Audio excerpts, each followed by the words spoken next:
Hi friends, మనం recent టైంలో ఓటీటీలో రిలీజ్ అయిన మూవీస్ లిస్ట్ గురించి తెలుసుకుందాం రండి.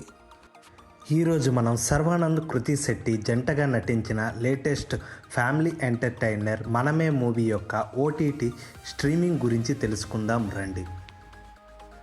మనమే మూవీ యొక్క ఓటీటీ స్ట్రీమింగ్ హక్కులను అమెజాన్ ప్రైమ్ దక్కించుకొని మరో 2 వారాల్లో స్ట్రీమింగ్ చేయాలని భావిస్తుంది ఫ్రెండ్స్.